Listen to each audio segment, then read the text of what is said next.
G'day guys, how's it going? Welcome back, of course, to the Time Bomb channel, and I hope all is good and excellent in your part of the world. Watch review today of this really nice vintage piece from the guys at Vario in Singapore. This is the 1918 trench watch.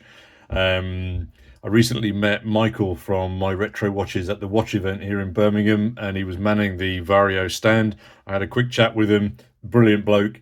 He was super busy because many watch nutters at the event were attracted to these very vintage, very nice vintage designs. And he very kindly put me in touch with Ivan over at Vario, and super quick. We've got one in for review for you here. I think before we get into the speccage and things like that, what attracted me to the watch, and I think to the same thing for many others, is that it's kind of like the vintage watch that I want to buy on eBay, but I don't really know enough about what I'm buying. And secondly, I can't afford that other one, which I really like because that's just way expensive. So step up the guys from Vario and provide that solution for you. Let's just pause and zoom in a fraction. So then there are two versions of the trench watch. There's the 37mm and then the 40mm. I'll go more on the 40mm in a moment because this one is the 37. The 37 is then sort of 45 mils north to south. I mean, that's relative depending on the strap that you're wearing, of course. And again, it's about 10 mils deep, but again, that's relative. You're going to need to add quite a few more if you keep it on this bund. Those fixed wire lugs under there then are 19 mils. And by the current currency, the current currency conversion, these retail at £291 here in the UK. So coming back to that 40mm option, so again, the specific difference and the easy way to spot the difference is the 40mm doesn't have that cropped 6 there with the subdial at the bottom. So I'm going to pause there. I'm getting so much reflection. I think actually, yeah, I've turned off a couple of lights because I think it's an interesting testament to the crystal, the sapphire that they use on these. It is so clear and so smooth and ultra reflective. That's an interesting reaction to the from the dial there and all the lights that I've got in here trying to keep things bright. It's a very sunny day outside, so I think we're going to be okay light-wise. So coming back to what I was saying about the speccage on these, the option of the 37mm and the 40mm, I think it's a really smart decision. And the simple reason of that, because if you keep it on this bund, clearly this 37 is going to wear more like a 40, and whereas your 40 is going to wear more like a 42. So again, that bund, this leather bund strap is going to have such a big impact that I think providing it in the two different options, again, size-wise, I think is brilliant. These come in a variety of other colors, apart from this sort of, bronze goldy patina'd effect. My personal favorite is the standard black, simply because I think it looks the most vintage, but the white dialer then I think would also be pretty close behind there. So let me just throw it on wrist. So here is the 37mm, and this is on my wrist, which is about 7¼ inch. And as you can see, that bund type strap there has huge shoulder pads in it. So again, you're going to feel like you're wearing a much bigger watch than a 37. However, they've managed to keep it quite narrow, and the strappage again here is also quite narrow, that it doesn't feel particularly bulky. Clearly, I don't see you wearing this with cufflinks in the office. It really is much more of a leisure type Sunday watch, weekend watch. But if you're lucky enough not to have to wear shirt sleeves at work, then again, I think this is going to be, it's super comfortable. Either whether, you're bumming down Tesco's because you run out of bread and milk. But I think it just fits, and as I say, visually, I mean, as I say, everybody walked over to the Vario stand to have a look at these watches because visually they are absolutely stunning. One of the things that is, sorry, one second. Yeah, what I wanted to reference there is that one of the things that impresses me so much about this particular watch, zoom in again a little bit more there, is the case body. That bulbous form that they've created here, I think, is absolutely brilliant. And I think it's brilliant because it harks back to the concept that these watches come from, obviously, then, which are pocket watches. So it's essentially, yeah, you've got your case body is your pocket watch, and again, I think that they've kept it so nicely there. And again, see, this one is marked up.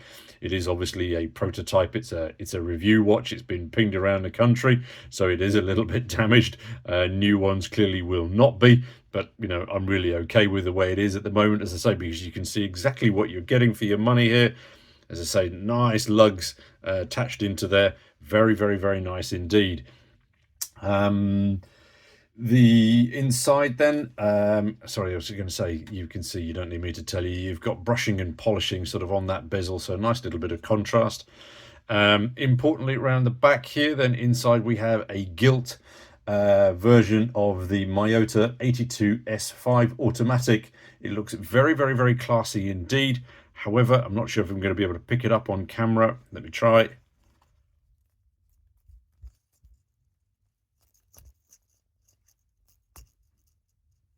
That rotor sort of is a little bit reminiscent of Orient rotors. It really is quite noisy, but don't be put off by that when you pick up the watch, because yeah, you put it down on the table and you can hear it like shaking away inside. Some people do refer to these Miyota 8 series movements as, sounding like a box of squirrels. And I do wonder if Vario might consider upgrading the movement to make it a little bit more refined, because you start reading some blogs on the Vario watches, and it's one of the aspects that people, keep referring to. Whether the guys at Vario could consider something else. I don't know, like an NH36, perhaps, which is just a little bit quieter. I think it might appease some of the doubters. As I say, it's a small detail, so if you're happy with it, then great. But if you do notice that rotor sound, again, it's kind of standard. On these watches then, it comes with C3 lume.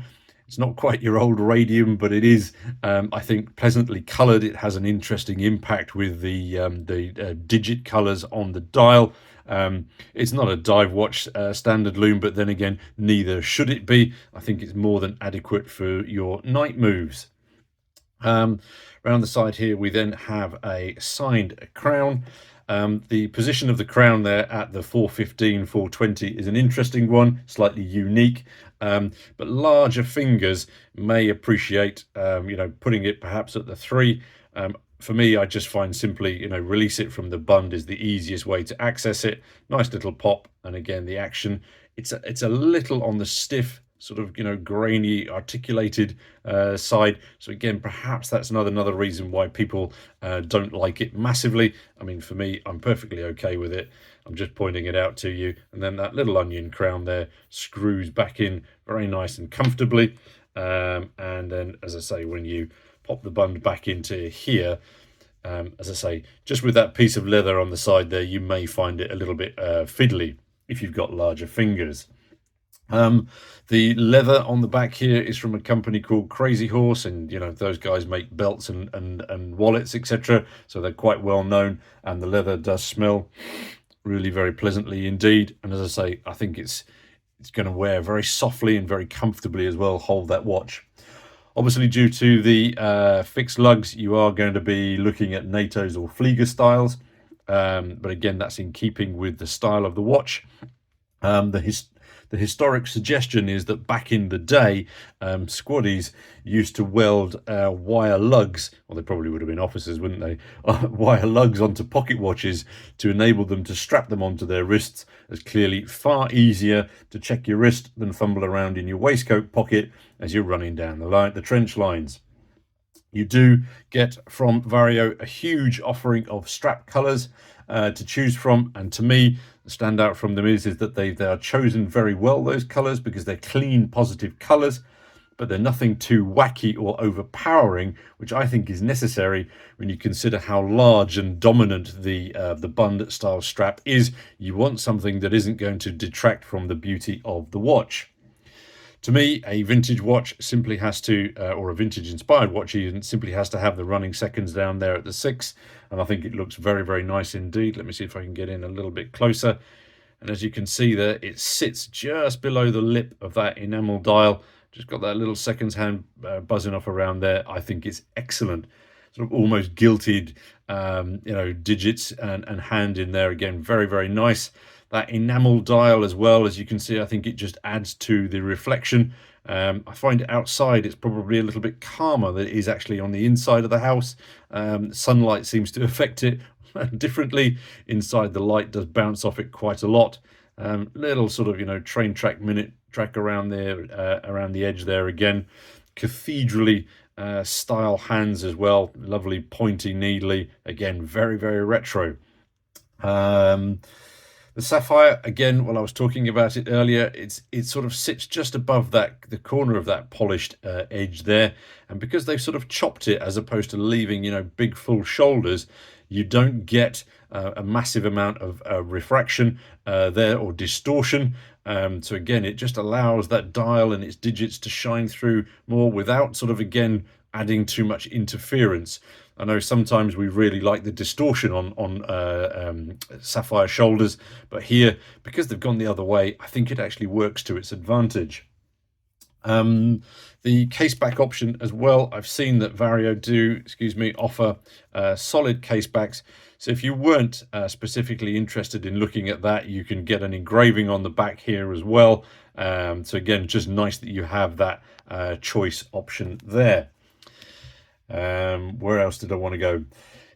So if you were feeling that you needed to do a little bit more of the old reenactment route, they do come with a shrapnel protector, which I think is, again, a fantastic touch. In conclusion, then, I think that many brands try vintage, and some of them get it and others look a little bit too faux to be believed. I think Vario have set the bar really, really, really, really high with this one, and its visual appeal is exemplary. Maybe there's some potential for those movement upgrades, which I'm sure the brand are well aware of, but again, I think that also might be down to a little bit of personal choice.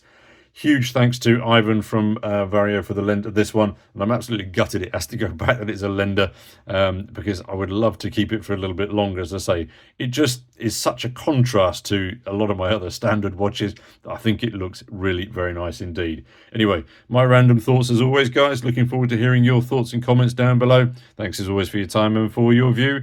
Catch you all in the next vid. Cheers, guys.